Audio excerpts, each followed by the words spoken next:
Hi hello ನಮಸ್ತೆ ನಮಸ್ಕಾರ ವಣಕಂ ಸತ್ ಶ್ರೀ ಅಕಾಲ್ ವಾಂಡರರ್ಸ್. ನನ್ನ ಯೂಟ್ಯೂಬ್ ಚಾನಲ್ ವಂಡರ್ಫುಲ್ ವಾಂಡರರ್ಗೆ ಎಲ್ಲರಿಗೂ ಸ್ವಾಗತ. ಇವತ್ತು ನಾವು ಹೊರಟಿರುವಂಥ ಜಾಗ ಮುರುಡೇಶ್ವರ ದೇವಸ್ಥಾನ. ಮುರುಡೇಶ್ವರ ಉತ್ತರ ಕನ್ನಡ ಜಿಲ್ಲೆಯ ಒಂದು ಹಳ್ಳಿ, ಅರೇಬಿಯನ್ ಸಮುದ್ರದ ಕರಾವಳಿಯಲ್ಲಿದೆ. ಇದು ವಿಶ್ವದ 3ನೇ ಅತಿ ಎತ್ತರದ ಶಿವನ ಪ್ರತಿಮೆಯನ್ನು ಹೊಂದಿದೆ. ಆದರೆ ಈ ಜಾಗಕ್ಕೆ ಮುರುಡೇಶ್ವರ ಅಂತ ಯಾಕೆ ಹೆಸರು ಬಂತು?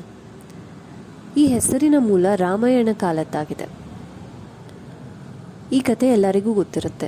ರಾವಣ ಅಮರತ್ವ ಪಡೆಯಲು ಶಿವನ ತಪಸ್ಸನ್ನು ಮಾಡಿ ಶಿವನಿಂದ ಆತ್ಮಲಿಂಗವನ್ನು ಪಡಿತಾನೆ. ಲಂಕೆಯನ್ನು ತಲುಪುವ ಮೊದಲು ಅದನ್ನು ಎಂದಿಗೂ ನೆಲದ ಮೇಲೆ ಇಡಬಾರದು, ಆತ್ಮಲಿಂಗವನ್ನು ಎಂದಾದರೂ ನೆಲದ ಮೇಲೆ ಇರಿಸಿದರೆ ಅದನ್ನು ಸರಿಸಲು ಅಸಾಧ್ಯ ಎಂಬ ಷರತ್ತಿನ ಮೇಲೆ ಶಿವನು ಅವನಿಗೆ ವರವನ್ನು ನೀಡಲು ಒಪ್ಪಿಕೊಂಡನು. ಈ ವಿಷಯ ತಿಳಿದ ವಿಷ್ಣು, ರಾವಣ ಅಮರತ್ವ ಪಡೆದರೆ ಭೂಮಿಯ ಮೇಲೆ ವಿನಾಶ ಉಂಟಾಗುತ್ತೆ ಅಂತ ಗಣೇಶನ ಬಳಿ ಹೋಗಿ ಇದನ್ನು ತಡೆಯುವಂತೆ ವಿನಂತಿಸಿಕೊಳ್ತಾನೆ.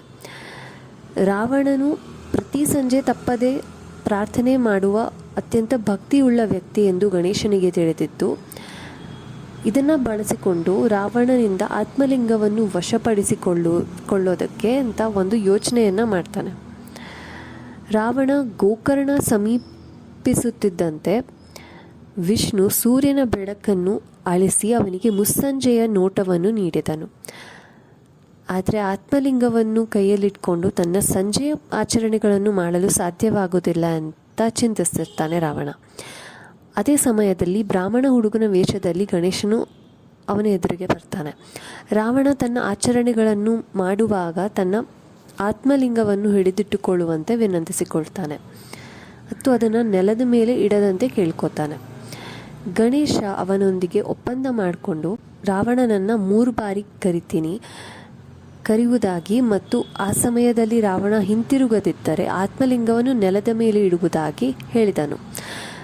ರಾವಣ ಹಿಂತಿರುಗಿ ಬಂದಾಗ ಗಣೇಶ ಆತ್ಮಲಿಂಗವನ್ನು ನೆಲದ ಮೇಲೆ ಇಟ್ಟಿದ್ದನ್ನು ಕಂಡು ನಂತರ ವಿಷ್ಣು ತನ್ನ ಭ್ರಮೆಯನ್ನು ತೆಗೆದುಹಾಕಿ ಮತ್ತೆ ಹಗಲು ಹೊತ್ತಾಗಿದ್ದನ್ನು ನೋಡಿ ರಾವಣ ತಾನು ಮೋಸ ಹೋಗಿದ್ದೇನೆಂದು ಅರಿತುಕೊಂಡು ಲಿಂಗವನ್ನು ಕಿತ್ತು ನಾಶ ಮಾಡಲು ಪ್ರಯತ್ನಿಸಿದನು. ರಾವಣನ ಬಲದಿಂದಾಗಿ ಕೆಲವು ತುಣುಕುಗಳು ಚದುರಿ ಹೋದವು. ಲಿಂಗದ ತಲೆಯಿಂದ ಅಂತಹ ಒಂದು ತುಣುಕು ಇಂದಿನ ಸೂರತ್ಕಲ್ನಲ್ಲಿ ಬಿದ್ದಿದೆ. ಸದಾಶಿವ ದೇವಾಲಯವನ್ನು ಆ ಲಿಂಗದ ತುಂಡಿನ ಸುತ್ತಲೂ ನಿರ್ಮಿಸಲಾಗಿದೆ ಎಂದು ಹೇಳಲಾಗುತ್ತದೆ. ನಂತರ ಆತ್ಮಲಿಂಗದ ಹೊದಿಕೆಯನ್ನು ನಾಶ ಮಾಡಲು ನಿರ್ಧರಿಸಿದನು ಮತ್ತು ಅದನ್ನು ಆವರಿಸಿದ ಪೆಟ್ಟಿಗೆಯನ್ನು ಸಜ್ಜೇಶ್ವರ ಎಂಬ ಸ್ಥಳಕ್ಕೆ ಎಸೆದನು. ಅದಾದ ಮೇಲೆ ಅವನು ಪೆಟ್ಟಿಗೆಯ ಮುಚ್ಚಳವನ್ನು ಗುಣೇಶ್ವರ ಮತ್ತು ಧಾರೇಶ್ವರಕ್ಕೆ ಎಸೆದನು. ಅಂತಿಮವಾಗಿ ಅವನು ಆತ್ಮಲಿಂಗವನ್ನು ಆವರಿಸಿದ ಬಟ್ಟೆಯನ್ನು ಕಂದುಕಗಿರಿಯಲ್ಲಿರುವ ಮೃದೇಶ್ವರ ಎಂಬ ಸ್ಥಳಕ್ಕೆ ಎಸೆದನು. ಮೃದೇಶ್ವರವನ್ನು ಮುರುಡೇಶ್ವರ ಎಂದು ಮರುನಾಮಕರಣ ಮಾಡಲಾಗಿದೆ. ಇದು ಈ ಜಾಗದ ಹೆಸರಿನ ಇತಿಹಾಸ. ಇಷ್ಟ ಆಗಿದ್ದಲ್ಲಿ ಲೈಕ್ ಮಾಡಿ, ನಿಮಗೆ ಗೊತ್ತಿರೋರ ಜೊತೆ ಈ ವಿಡಿಯೋನ ಶೇರ್ ಮಾಡಿ. ಇನ್ನು ಸಬ್ಸ್ಕ್ರೈಬ್ ಮಾಡದೇ ಇರೋರು ಸಬ್ಸ್ಕ್ರೈಬ್ ಮಾಡಿ, hit on the bell icon. ನನ್ನ ವ್ಲಾಗ್ ನೋಡಿದ್ದಕ್ಕೆ ಧನ್ಯವಾದಗಳು. ಹೀಗೆ ಇನ್ನಷ್ಟು ಇಂಟ್ರೆಸ್ಟಿಂಗ್ ವ್ಲಾಗ್ಸ್ ಜೊತೆ ಬರ್ತೀನಿ. ಅಲ್ಲಿವರೆಗೂ ನನ್ನ ಮಿಸ್ ಮಾಡ್ಕೋತಾ ಇರಿ. ಬಾಯ್ ಬಾಯ್ ವಾಂಡರರ್ಸ್.